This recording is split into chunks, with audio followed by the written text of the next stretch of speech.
Sorry, I was just catching up on some reading. You know, had to work on that. What's good, folks? What's good? It's me. It's the GREG, former champion. Joined, of course, by my forever rival Trick Matty. It is Boom Goes the Dynamite. What is going on, Matt? How you doing today? I am doing all right. What is up, everybody?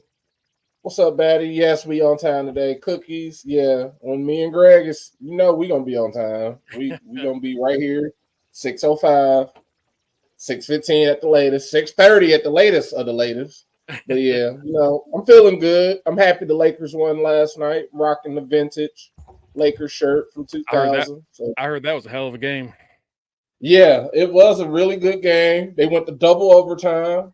My favorite player on the team, Austin Reeves, was my second favorite player on the team, showed out.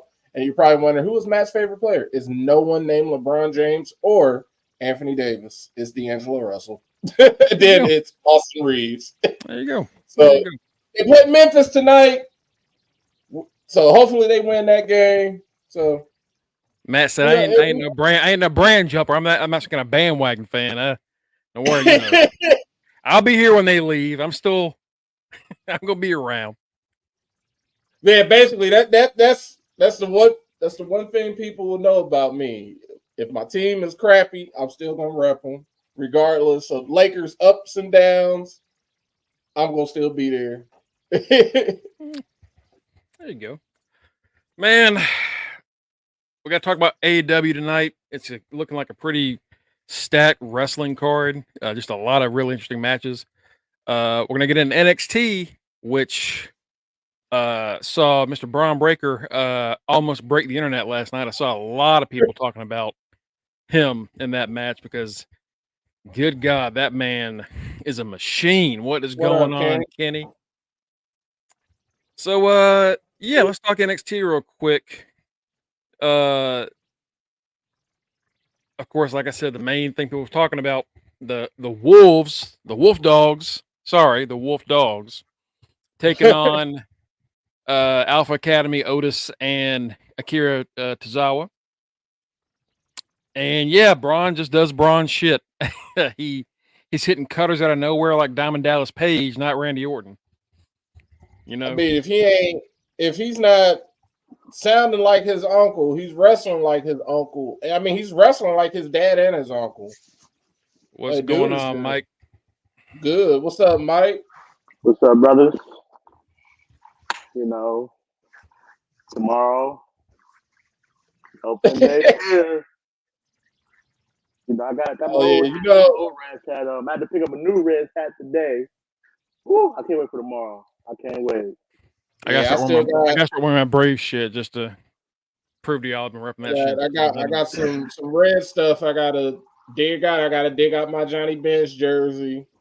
I gotta dig out my I got one more jersey that I'm planning on buying. I gotta get me a Ken Griffey Jr. Reds jersey.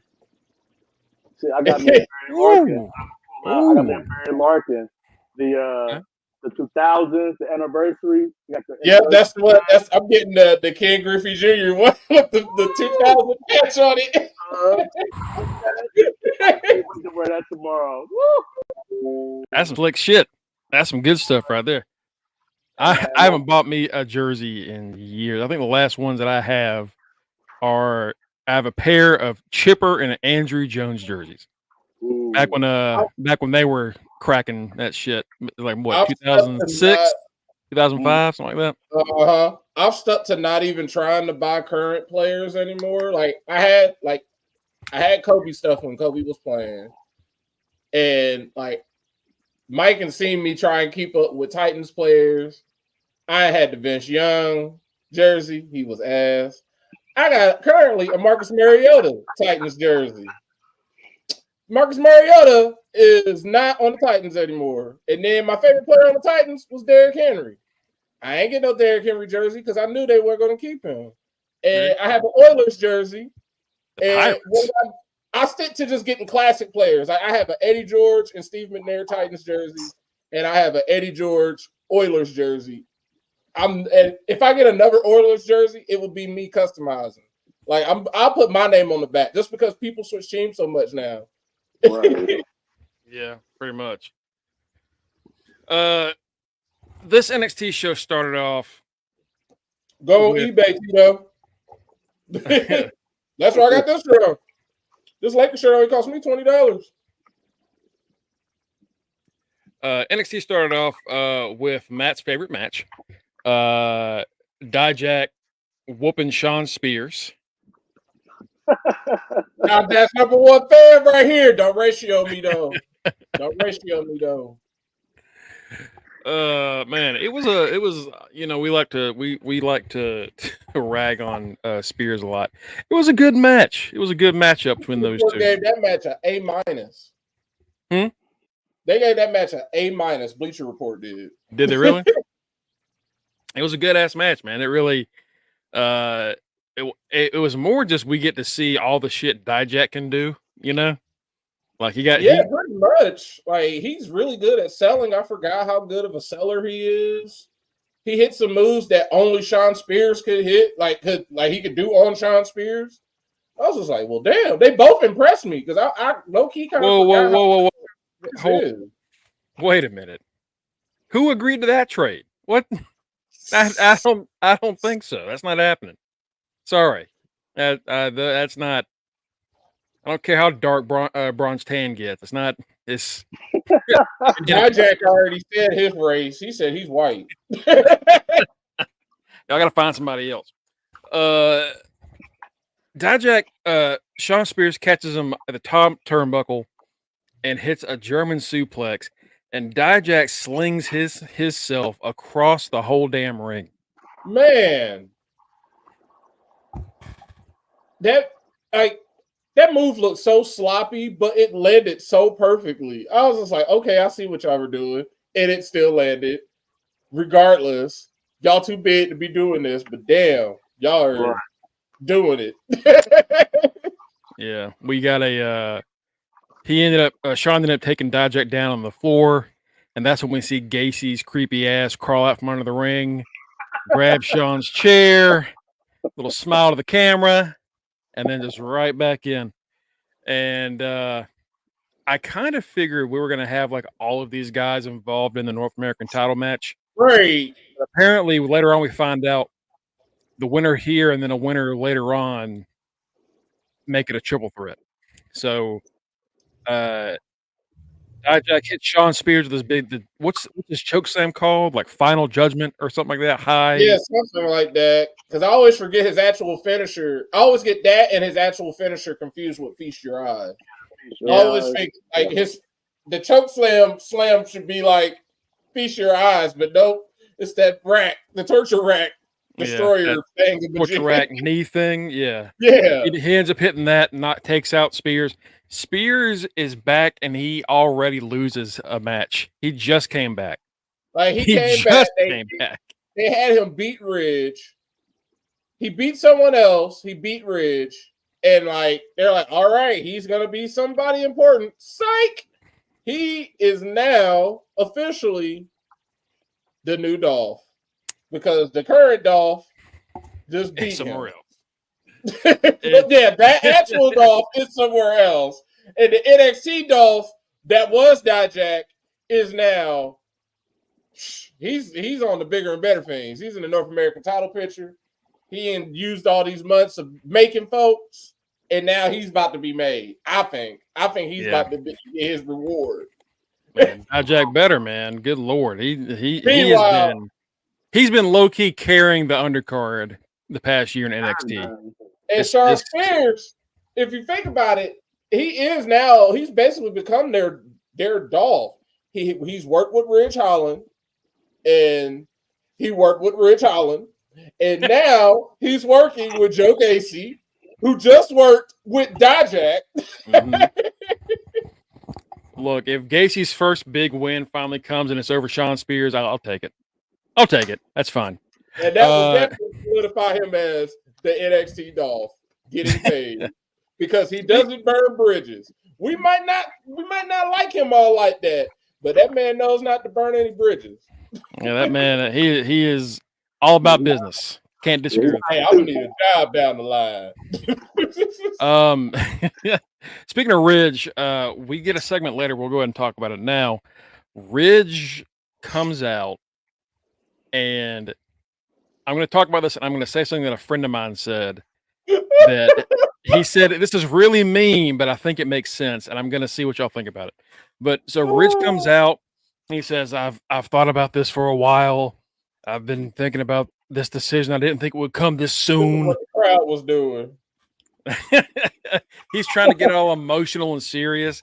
They got the lights dimmed down for him, and the crowd is not paying attention. And he says, I've become injured again, and I think also last week before he did this, he sent a message saying, next week I'm going to do what you all wanted.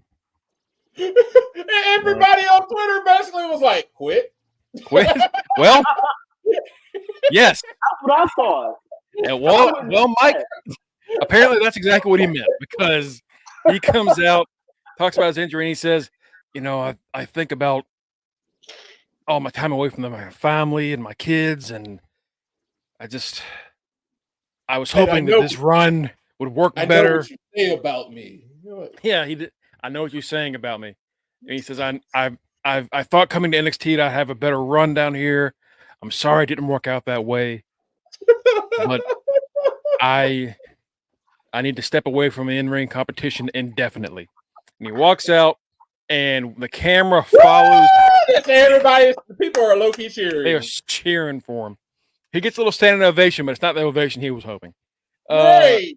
He walks out, and he walks up the ramp, and they keep the camera on his sad big ass all the way through to right before Gorilla, and then we cut the break. And I was like, that wasn't real, right? Like, that was way too produced to be a real. I was like, I don't know if this is real or not, but the crowd is cheering, so I don't care. I'm like, why are y'all doing this? Because I saw the tail end of that, and so I'd asked the chat, I'm like, did he just walk away? And also, in the back of my mind, it's how even my mind works sometimes, I was thinking, Big E's probably snickering on the low. Damn it.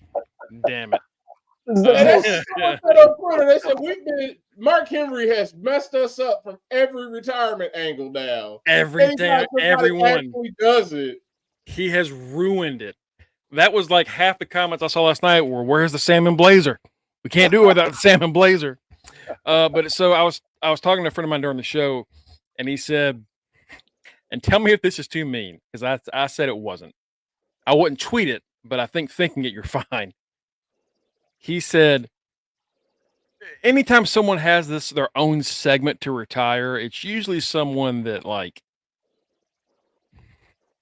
did stuff, like had success at a high level, Right. was around for a while, notable feuds. Like, this is the equivalent of Gable Stevenson coming out there like, "Hey, I gotta walk away." Hey, we didn't even want you out here right now." And he said, "Is that mean?" And I said, "I mean, it's kind of mean, but it's also kind of true. That's why I don't think this is real." And it's not. Apparently, it's not real. It's part of his story about him accepting the fact that he hurts people. They're still doing that Big E apologist storyline. I was hoping somebody was like, "This is their way of repackaging him," and I'm like, "Repackaging him into what?" Regardless of what he can't do anything else. Right. He's limited in his ability. He's a big, beefy rugby player, and that's how he wrestles, and that's just how it is. And he can't really do much else with the person that like he is. What you see is what you get. He's gonna come out as a masked luchador. He's gonna be like fucking Rob Terry in TNA when they gave him the mask, and he was, "Oh, it's the freak, but who was under the mask?" And it's just that's roided up Rob Terry. How do y'all not see who that is? That man is the male version of Dana Brooke. That is Dan Brooke. Rob Terry? No. Oh, Rick. like shit. Rick. He is stuck. Like Dana, like we was all Dana's gonna get better. No, Dana stayed right there. And she has parlayed that into being ass by elegance. But Ridge, I'll give her this. I'll give Dana this. She's got a hell of a swanton bomb.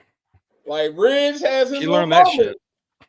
But his top, like if we think about it, his peak moment was when his leg decided to just go in on itself, and he ain't been the same since. You know the irony in that promo last night.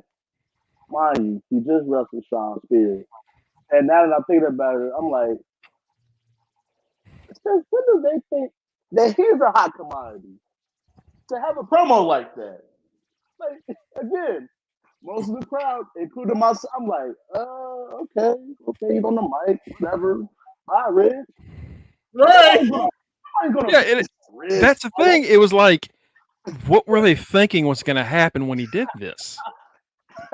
That's what I kept looking. I was like, why is he out there? First, he's out there talking, and I said, this dude is drowning. He is sinking. This shit is ass. We don't feel sorry for you. Nobody likes you already just because you hurt Big E. I don't have a problem with you, but a lot of folks do just because of that simple reason. And y'all gonna put him out here to just get nobody's sympathy. He needs Paul Ellering. He needs somebody. It's like Roxanne. It's like nobody believes that girl is a heel. It's like, Rich, nobody takes you serious as a sympathetic figure. No. You're just Ridge Holland. Just a big old brute that hurts people and tore his shit up multiple times. And it's, like we've tried to give him a chance. I think all of us have, when he joined up with the Brutes, like, all right, it's a good little group for him to be in. He kind of gets to learn with Sheamus and Pete Dunne. This will be fun. And he had like some good matches and stuff. And then they just broke up for no reason. Oh, that's when you knew it was over for him, because it's like, all right, they're making Butch not fuck with you no more. Like they're making y'all like not even be cool. He's getting frustrated with losing, and before we know it, boom, he's Pete Dunne, and he's one match away from going to WrestleMania. So and now Ridge is ass. So like he loses to Shawn Spears, and then Shawn Spears loses to Dijak. And this is when I still thought, like, was that a real retirement? Because he says he's injured, and I was like, oh, that's why Shawn Spears lost to Dijak. He fucking hurt Ridge. They got nothing else to do. But since that's not the case, I don't know what the fuck they're doing with those two. I have no idea. I really don't.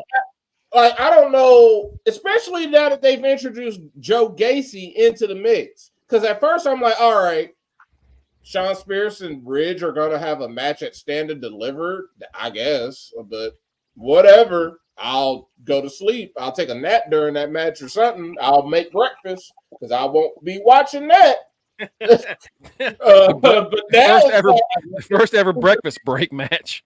Right, I guess we're gonna have Joe Gacy versus Shawn Spears in some type of fuckery match. I don't know what they're about to do. I have no clue what HBK is doing. I can't even say this is the one time when I'm like, yeah, I ain't right next to HBK writing. I don't know what he's doing. I don't know what he's doing. Look, this might be a Road Dogg situation. You know, it might be. Yeah, it might be a Road Dogg deal. Anything be showing up. So yeah, it could be. Yeah, true. It could be a Punk thing. That man is about to be wrestling catering for the next couple months. Yeah. Oh, you know what's gonna happen? And Greg is gonna crack as soon as I said he's gonna be a hacker. Because I love hackers. Oh my god. He's gonna be a hacker. Just imagine like big ass Bridges over a keyboard, like I'm gonna get to you, and he just starts like pecking with like 2 fingers. Like remember how they reintroduced Ember Moon after all that? Oh, who is this mysterious hacker on a motorcycle? It's Ember Moon.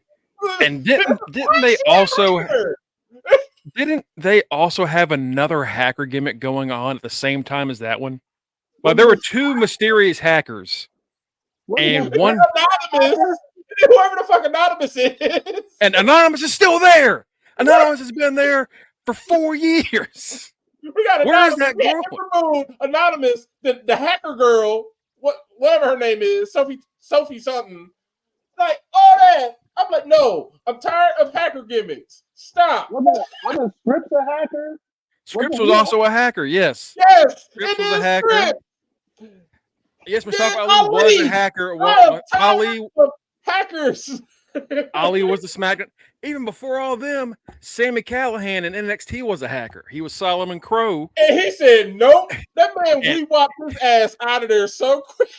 He's like, this hacker shit sucks. I'm out. I quit. I'm not doing this shit. I got nothing else for me. Jesus. The hacker stuff. The only person I've ever thought like this might actually work, it was Mustafa Ali. Because he had the fucking symbol on his hand. He had interesting ideas. Right. And it just, and then they gave him the Retribution thing. And like, Ali can make Retribution work. And they just didn't try. They just didn't try. They just gave up on it. Like, okay. And that's how we have Dijak. Well, at least we got something out of the deal, you know. Right. Next up we got Thea Hale and Jasmine Nix. That was a okay match. I like for a first match, Jasmine did okay. Right. For a first match, she did fine. You know, of course they were really pushing the sexy side of it. Those cameras are really working on the right angles for sure. Yeah. It was fine. Thea beats her. Almost breaks her arm in the Kimura lock. Before that, she's yelling at JC, I thought you were my friend. And then JC looks around and goes, I was never your friend. And then slaps her. Like, okay, all right. Okay. Super don't care about no more. We're still doing this. All right. Okay, sure. Why not? So yeah, Thea beats Jasmine, breaks her arm with the Kimura lock. And then there's a post-match beatdown. Thea's getting jumped by Kiana James and her friend, the blonde girl. Oh yeah. And I know I say that, and you're like, which one? I know it doesn't narrow it down, but I know I know who you're talking about. I just call them all their little sidekicks at this point because they don't really have a character. Yeah. There's no Fallon like- Henley and Kalani Jordan saver. Also, why is Kalani Jordan not being featured more? What happened there? Where is she at? Right. So that all happens.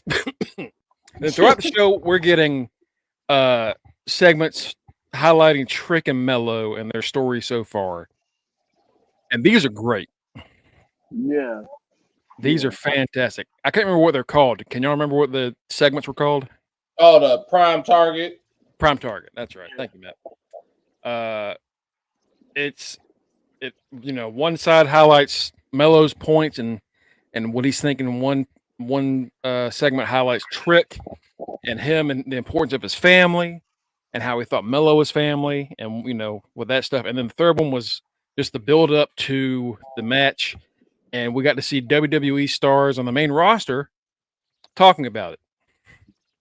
And they have the balls to bring in Ciampa for Ciampa to go, this might be the most important match in NXT history. Like, you motherfucker.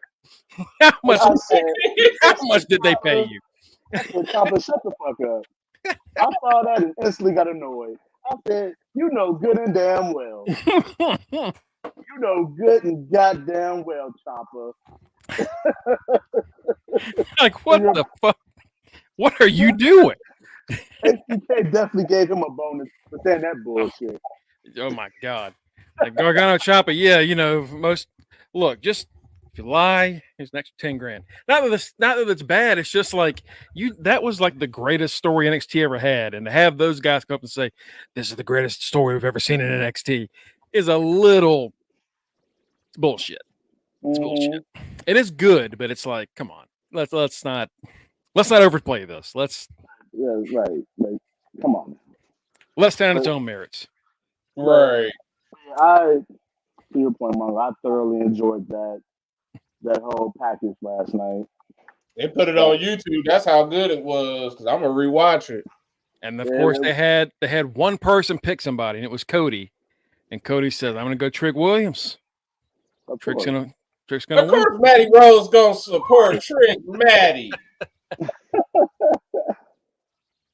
Oh my Because God! why would Cody pick Mello? Why would he pick the heel? Why would he? But they had Punk and Randy there talking about it too. Like, they had a lot of big names on there discussing it. Really highlighting just these guys are two big stars. They're about to come up. Really goes along with what was reported last week, where they see both Mello and Trick as world champion athletes in the next few years. So it's going to be good. It's going to be real good. And you know what? This is why I'm so glad that he, who should not be named, is no longer a part of this company, because you would have never, like we mentioned Gargano and Ciampa. Something like that rivalry should have had that type of promo. Mm-hmm. Everybody on the main roster is talking about it. Now, mind you, like I'm so glad that Trips is in total control and with HBK, and they're incorporating the main roster with this and bigging up this storyline. Like, we are looking forward to this. Like, listen, yes, we got our show Saturday night and Sunday night, but you also need to check this out Saturday morning, early Saturday afternoon, because this has the potential to be one of the matches of the weekend right here. It's a big fight deal. Definitely. It's a big fight deal. Mm-hmm. Yeah. Big fight deal. Yeah, they do make it. Does feel like, like Kenny said in the comments there, it feels bigger than the world title match, which makes you wonder if it should have been for the title. Could have Mello and Trick instead, but Ilya and Tony will be fine together. I think it'll be good. But the rumor is that this match main events, and that makes a lot of sense. This is the perfect PLE, whatever they want to call it, takeover. They really need to go back to calling them takeovers. But this is the perfect, if you think about it, this is the most WrestleMania 11 type of PLE for NXT. Like, even a match of Tony D'Angelo and Ilya Dragunov is almost like Diesel HBK. and they're like, "All right, we're gonna have Lawrence Taylor and Bam Bam main event, Trick Mello, the real main event," and it's really the real main event. It's gonna be the end all be all. The way that Prime Target built that up, it was an amazing video package. The way they built this up, and it's essentially going to be the graduation of both of these men to the main roster.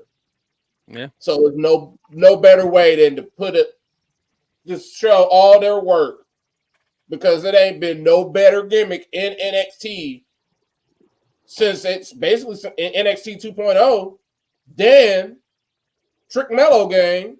And then the next after that is Braun.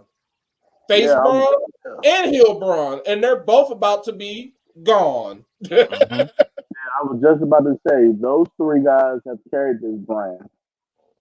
Like, it went from being a 2-person tango to a trio. You got, they didn't even expect, I'm sure they probably said, "Oh, we've always expected Trick to beat." No, they didn't. No, they didn't. They thought Trick was just gonna be looking good like he is on my Abby, just looking pretty as being body, and he wasn't. He went from being Trick Willie, he bodied, to everything else, and now everybody chanting for him for whoop that Trick. So they gonna have to. HBK know what he doing down there. This is all I give all the credit to HBK as usual, because the man knows what he's doing in NXT. I thought Triple H was good as a booker, but HBK is low key. He's just as good as a Hunter when it comes to NXT. Well, Matt, it's like you've always said. He has put different parts of his career within these storylines, and just redone them. He has put, and this is literally DX. HBK. You can say this is him. This is Marty Jannetty and him. You can say this is HBK and Sean. Their feud from SummerSlam 02. This could be either of those. Yeah. And I have a feeling that match is going to be just as brutal. Right now, it's still just a normal wrestling match. It's not like there's no special stipulation for it. You know, we had Gargano and Ciampa. It was like a non-sanctioned match. Yeah. So I was kind of waiting to see that happen. I guess it's going to be just a straight up who's better. And that's what it is. Let the rules go by. You know how NXT is. This is a regular match. This is a chair. They'll just be like, "We'll allow it. It just means more." Shut up. It just means more. We here NXT. It just means more. We don't give a crap. That face-off coming up next Tuesday, so you never know. Fair enough. Might add something to it. Next up, we saw Sean Spears leaving. He was frustrated. And then someone threw a chair off the roof and almost hit him. And he looks up and it's Joe Gacy. Hey, Sean! What's up? And he's like challenging Sean to a fight. And then Obafemi walks past him and he steps on the chair. And Gacy took offense to Oba accidentally stomping this chair and goes, "Hey, Oba, you want to fight too?" And I was like, okay, we're going to have like a 6-man match for this belt. And we don't. But it's like, they keep like building to it being like a 6-man match. And at the end of the night, we learn that's not what they're doing. So I don't know why they're doing it. Other than just like keep a few of them interesting. Just to irritate us because they know we play fantasy. Yeah. Bro's wild. After that, we got Ilya Dragunov versus Stax. And I don't know. I'm pretty sure the whole time I was like, okay, so he's like faking a hand injury. He might have broken his finger for real. I really don't know. He sold Ilya Dragunov sold the hell out of it. So if he didn't actually break a finger, he damn sure knows how to make it look legit. He kept doing. He. I think Kenny last night said he was doing the strong hand from Scary Movie 2, where he's just like I he's doing this. Yeah. My strong Yeah. So, but he takes out Stacks with the Torpedo Moscow 1, 2, 3. Boom. Later on in the night, Luca Cristofino gives him an invitation for dinner, but it's not at the restaurant, it's somewhere else. And when he opens the letter, he's having to like use this hand is useless, so he's using it to hold against his chest. Right. And his other hand he's using to try to open the letter one-handed. And he was like, either it's a real thing or Dragunov was really set on making us think that this is real. Like he was just fully into it because he went a little bit too far with it. Right. He opens up the letter. He opens up the letter, and I think it's Kathy Kelly next to him, and they look down the letter, and he gives this, and that's the segment. So something weird is happening next week. We'll see what happens. As we were just talking about, Mello and Trick and that being the biggest match, I still love the hell out of this build for Dragunov and Tony. Mm-hmm. Oh I hate to be the bearer of bad news. He ain't gonna be gone long. Yeah, that man coming back is some bullshit. That man coming back as some bullshit. I know he is. And I agree with you, Greg, that they are doing a great build. We know Tony D'Angelo isn't winning, but we know Dragunov isn't going to be in NXT. He can't be in NXT that much longer. So they got to get some top dogs going. That's why I'm like, oh, Oba about to be. Mm-hmm. Oba got to he going to get shined up. Dijak, whoever really like Tama, if he's going to be in NXT. Yeah. Tama needs to show up because, like, right now, like if they lose Bron, Trick, Mello, and then Ilya isn't there much longer, they don't really have a lot of top male talent that can just like fit that role. There's a lot of great people on the roster, but none of them have like the character, and none of them have the work put in to take over their spots yet. And to that point, Mongo, and we've said this before, how they've gone back to the old way of things with NXT as far as developmental. But this is why I still wish that they still got those free agents that come through, whether it be for 6 months, a year and a half, or so ever. Still have some big names that are free agents, funnel them through NXT, help them build the younger guys. You know what I mean? That way, you can have someone like Tama come in. You can automatically put the belt on Tama. Everybody in the wrestling world knows who Tama Tonga is. You can put a belt on him, he can build next baby face or next heel, depending on where you go. Yep. And it'll be fine. Because I would say I would say by SummerSlam, they're having SummerSlam early again. It's not going to be at the usual SummerSlam time. It's going to be that early as hell. Like I think it's early August instead of late August. Yeah, I think they're going to stick with doing the big other pay-per-view in the same later time. Yeah, they're having like some big overseas pay-per-view or Saudi show like later in August. So like Dragunov should be. That's August, so he's got 5 months. They gotta figure something out in the next 5 months. Like people gotta start showing up, because just thinking about it, like when I said that, I'm like, yeah, they don't have a top card because all their top people on the men's side are leaving. Like Baron, I'm pretty sure if Bron, once they lose, Baron is probably going back to the main roster himself.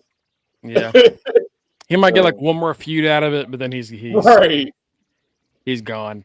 Like, I'm trying to think who they had. Like, Oba, like you said, but again, Oba's nowhere near ready Unless to be at the they're top. gonna put like Ridge. They're gonna put Ridge, Sean Spears, Oba,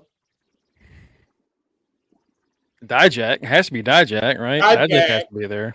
Even regardless, win or lose, Briggs. Briggs is not a top guy, right? But Briggs is not. I'm a Briggs guy, but like he is not. He has anywhere near JBL backing. That JBL backing got to help at some point. And he's an Iron Survivor. And that puts them kind of in a situation of the women's division. It's like I've been saying. Tiffany Stratton, ready for the main roster. She is great on SmackDown. But because of the lack of continuity that they have in that women's division, I would have liked to have seen it a little bit longer. That's why I think Trick can stay down there a little bit longer. I wouldn't be shocked if Trick sends Dragunov on his way, and then Trick is there as a transitional champion because you get fresh new matchups. You can get Trick versus all them other folks we just named, and then Trick can lose. He can lose to an Oba on some BS, and then he's on his way. And then by that point, you can then sign whoever else got moved down. Because Nakamura, I wouldn't be shocked 2024 we see Nakamura show back up in NXT just because they're going to keep doing that, sending people that like, don't have much to do on right now, just sending them to NXT. They're going to keep doing that. Here's my question. Mike was talking about free agents. There are 2 free agents right now that just became free agents. The Motor City Machine Guns. Could you bring them in just to just help us level out this top just for like a few months? Yes. Sit here. How I felt about that. As soon as you told me they were getting ready to leave, they will be great. I can't. Yes, I can't stand those 2, but yes. All right. Yes. Tito says Santana. We were talking about Santana before we started. What about I know Santana said recently he left AEW because he sees in himself more than what AEW saw in him, and he wants to try to prove himself as a singles guy. I don't know if that's going to work out. We're hoping the best for him, but yeah. He can do it in TNA probably. Yeah, but I don't know about WWE or AEW. His best bet because they ain't trying to pay for it. So they're like, "Oh, you see yourself as that? Come on." Is he a free agent? What'd you say? What about Jacob Fatu? Fatu is a free agent, yeah. Fatu and another one of their cousins is working for Booker's promotion in Texas.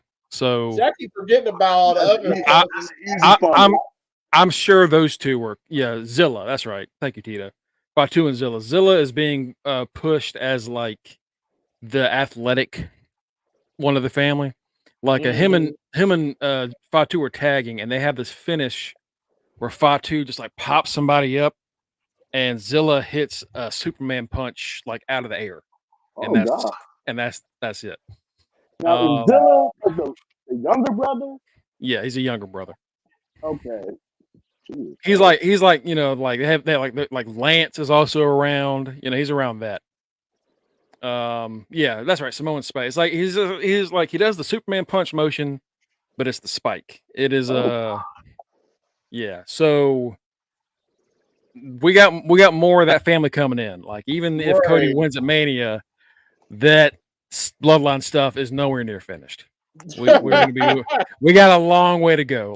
Maybe maybe when he's like, yeah, we're only in the third inning. Maybe that meant as a whole, but I don't think that means for the belt anymore. Like I'm pretty sure that just It'll means be like Marvel, and I'll be like, yeah, I don't care.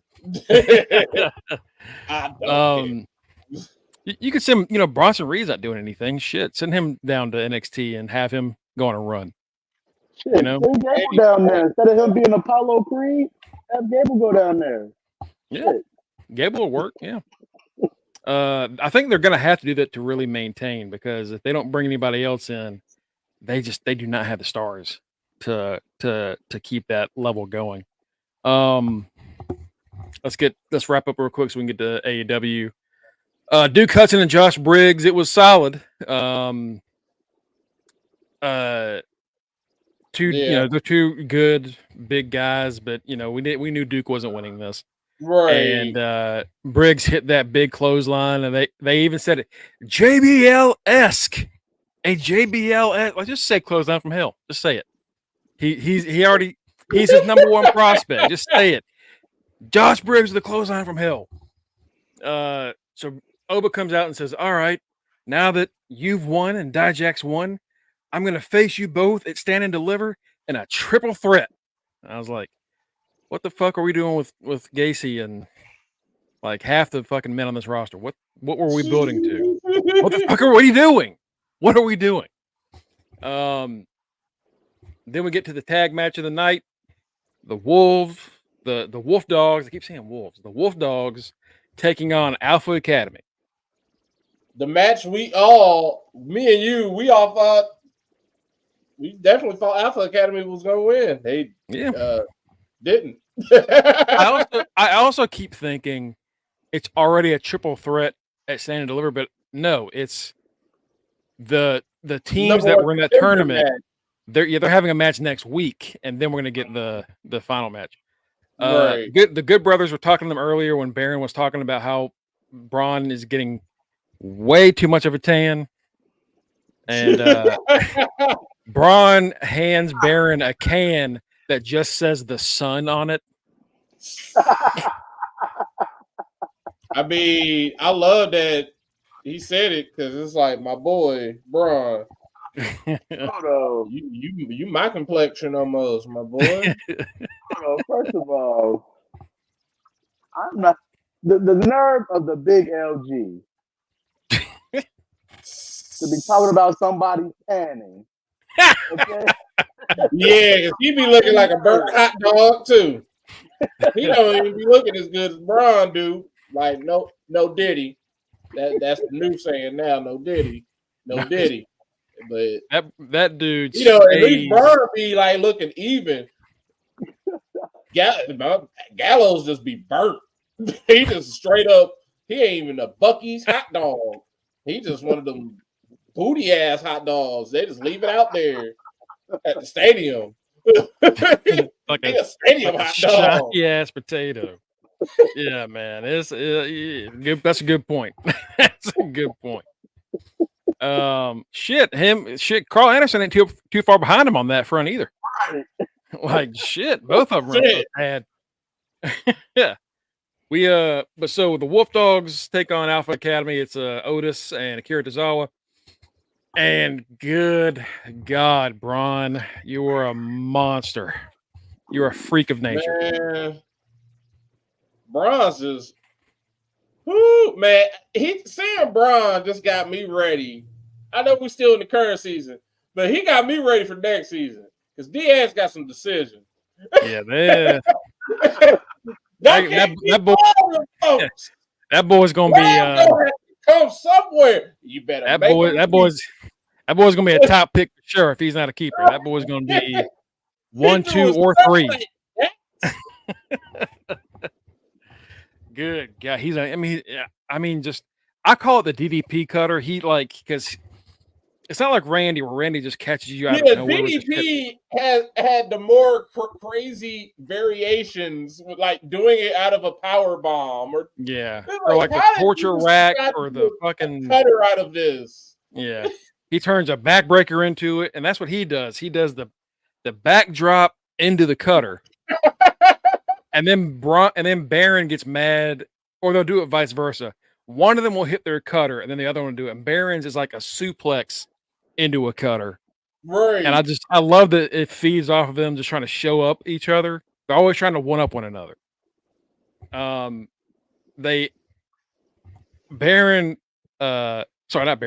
Otis has Bron up on his shoulders near the end of the match. Because I was going for maybe a doomsday device. Yeah, that's what it was. And Bron counters off of Otis's shoulders, catches Tozawa, backflips, and lands into a power slam.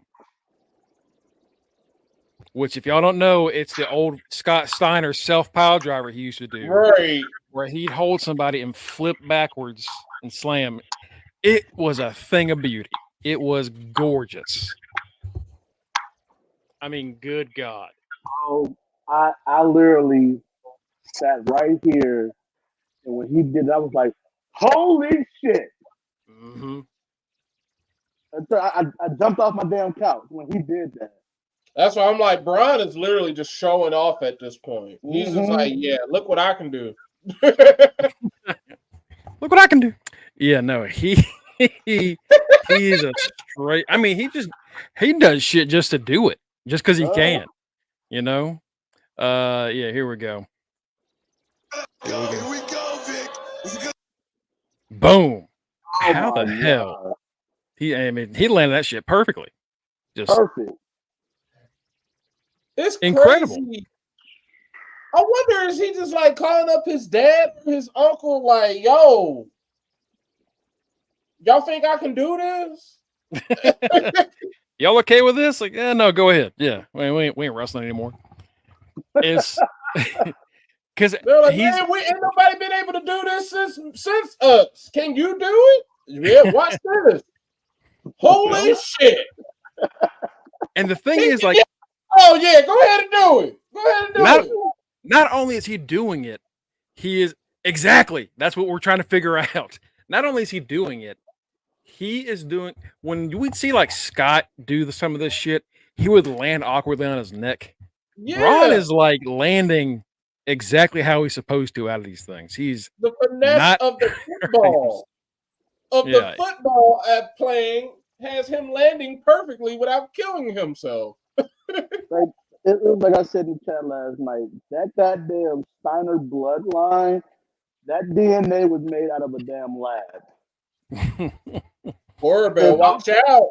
Because Rick and Scott were freaks of nature, and then that DNA multiplied by 100 and got Bron doing that type of shit with ease.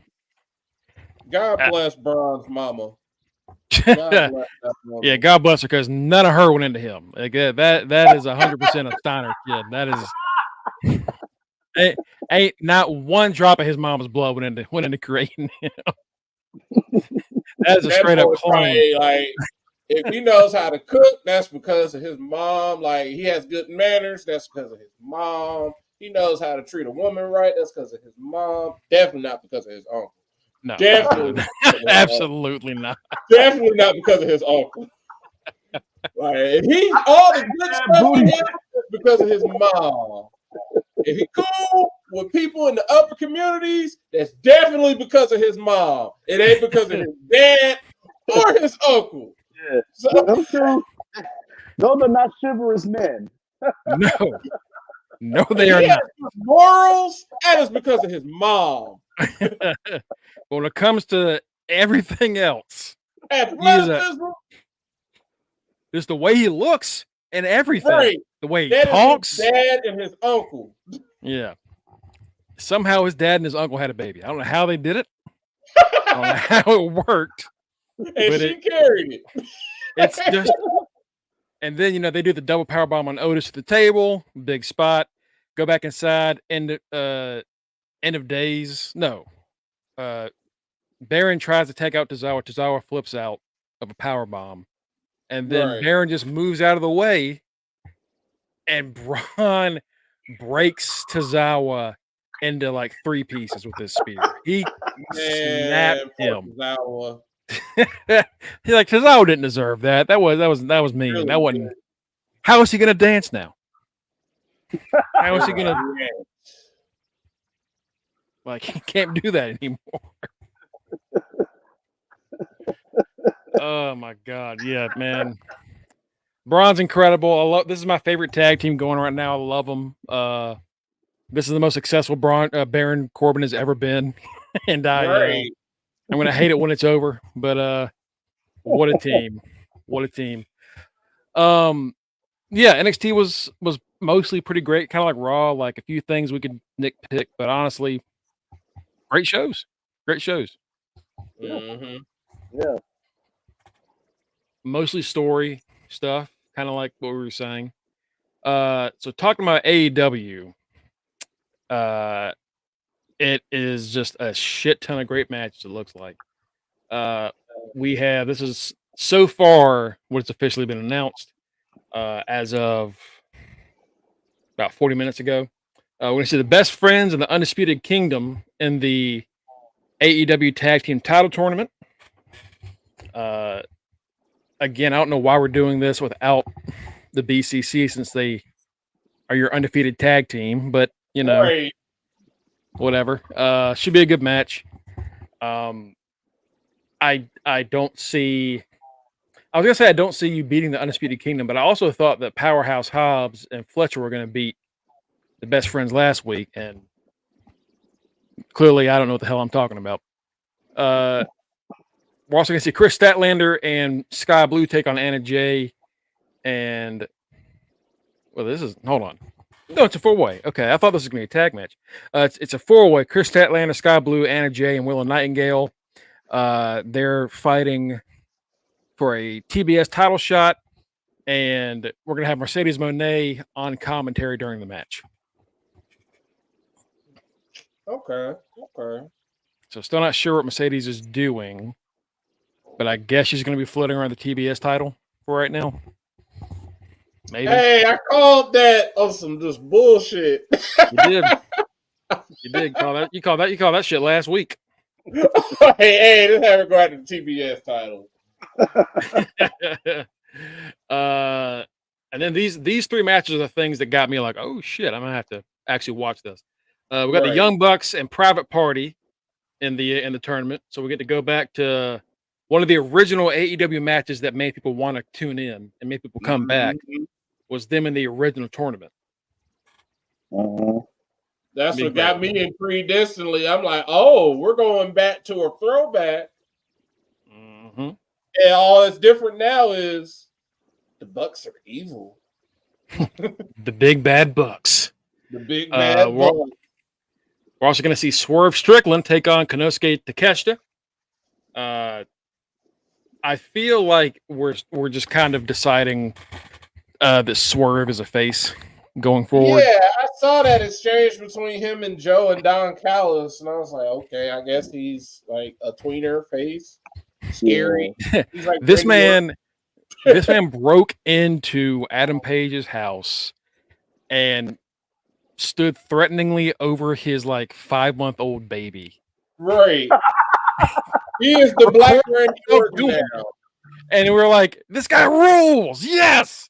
Like, we're psychopaths. Like y'all ever think about like we're nuts. Why are we cheering for this guy? Shit, we cheered when Randy set Bray's damn house on fire. We're like, yep. Yes, we did. That's why I'm like, he is the Black Randy Orton now. That's fair. It don't make sense. He just does shit, and we just want to see him do it. That'd be a great one. And then, of course, another member of the Don Callis family, Will Ospreay, takes on Katsuyori Shibata. It's great seeing Shibata do all these matches because I really thought years ago we'd never see him wrestle again. Man. And now we are just running through dream matches. We are just I'm wondering if he's going to be retiring soon with how I'm like. That's what I was just about to say. Like he tried to get that stuff done and over with because he's like, hey, I ain't got that many matches left. Yeah, I think that's what Brian did, right? Brian's like, I only got like a year left of like full time competition. So I had a question. Yeah. Since when did they decide to give the Bucks the Robert Downey Jr. and Tropic Thunder voice? Because that's what all I hear when they talk now. It's like, I'm like, what? I'm like, Why are they talking like that? That's their attempt at being evil corporate wrestling promoters. It's like I guess they're like trying to like a half Vince impression. Right, they just look like cheesy 70s sleazy porn dudes to me. Yeah, they just look like sleazy EVPs, if anything. Evil EVPs, the sleazy EVPs. I'm like, why are they talking like? Why are they sounding like Robert Downey Jr. right now? Like, they are the sleazy young bucks with evil Okada.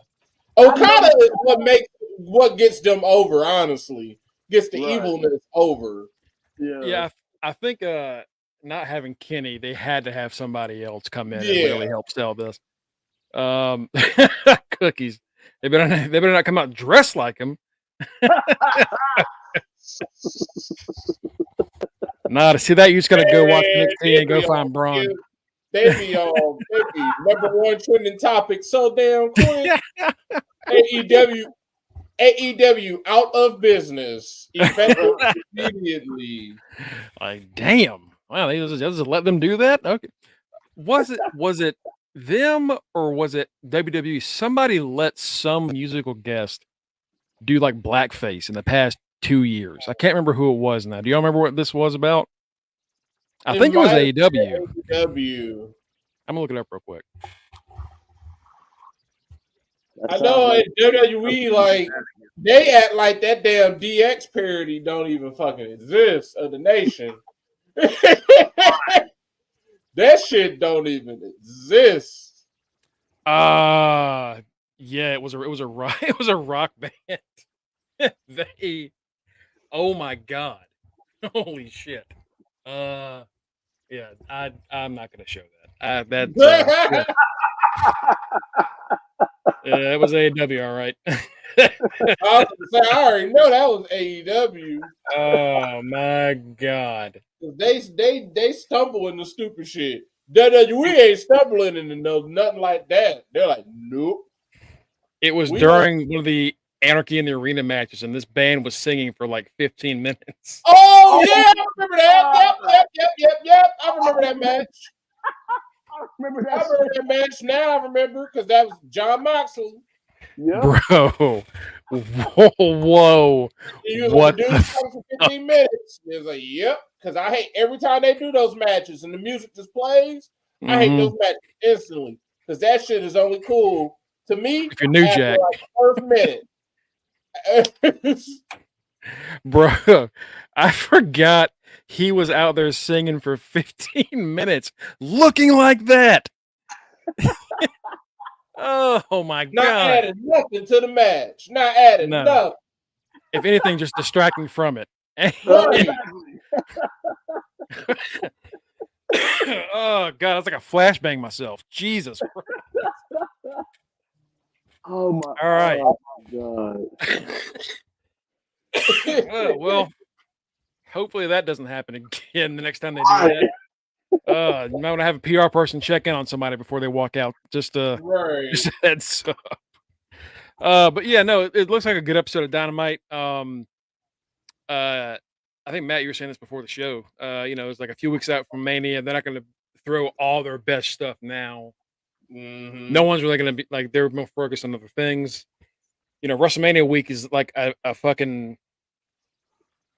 week event now. Right. Where like you'll start seeing indie shows show up on Tuesdays, Wednesday, Thursday, Friday, and then Saturday, Sunday are the main things. It's a mecca destination for wrestling nerds. And we'll pick back up in 2 weeks. But hey, I will not look down upon anybody if they're giving me an Ospreay and a Swerve match on the same show. I'm happy with it. Right. They're gonna try. They're gonna give you some good stuff to sway you. Just don't expect much story stuff to happen right now. Right. Focusing on just the action. And that's where they excel. They're gonna give you their indie matches. Yeah. Real quick before we go, I saw people talking about this and I wanted to get y'all's opinion on it. On Monday, Ricochet countered JD's Devlin Inside. You know, he like yanks you up into it. Mm-hmm. And Ricochet countered it into a Canadian Destroyer. And I saw someone say, finally someone uses a Canadian Destroyer like they're supposed to use it. And I don't understand why they meant by that, because that didn't win the match. Yeah, because the Canadian Destroyers just has been bastardized, just like the DDT. The DDT used to be a finisher, and now everybody does the DDT. Is just Super a secondary. kicks.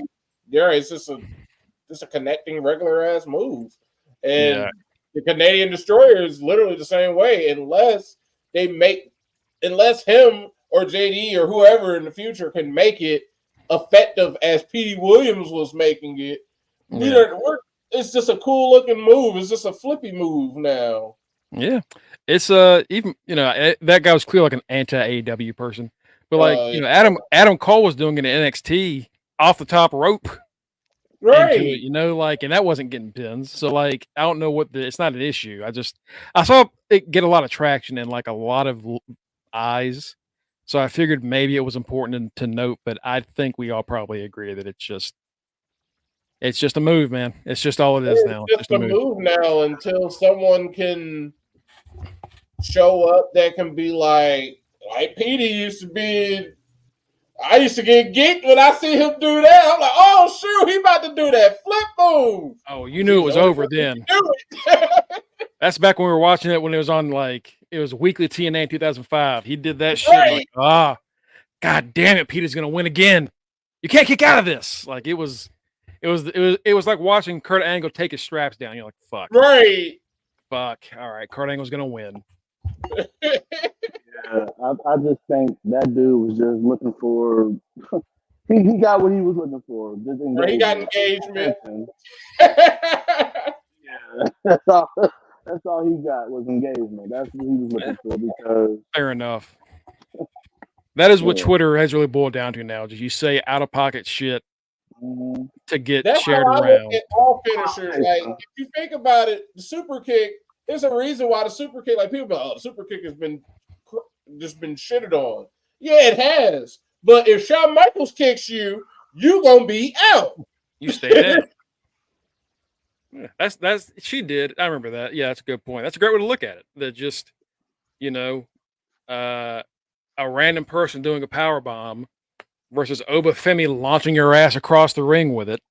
Right. Or Kevin Owens doing the pop-up hat. Like that's anyone doing a stunner. They have Grayson rolls in and does the rolling stunner, but he doesn't get a pin with it. Right. So like it just if you know how to use the best, you get the most out of it. It makes sense that way. That's a good explanation. I think that's gonna do it tonight. We'll be back tomorrow, 8:45, 9-ish.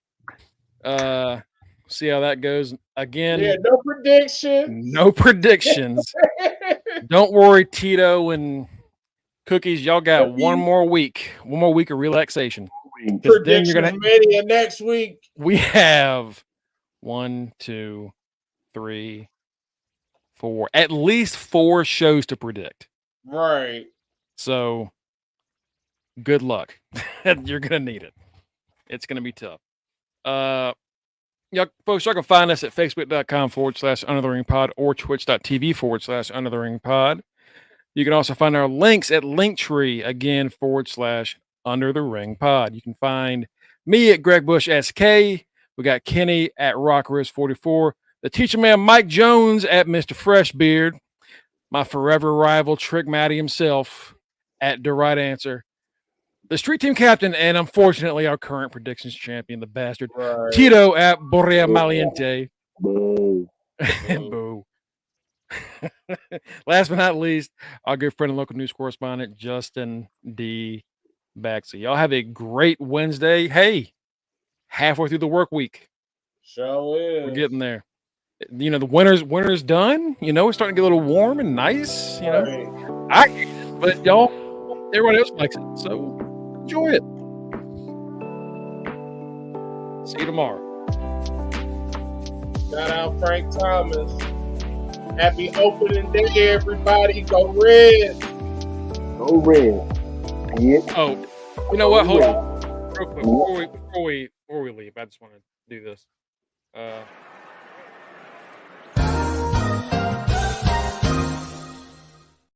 right. See y'all tomorrow.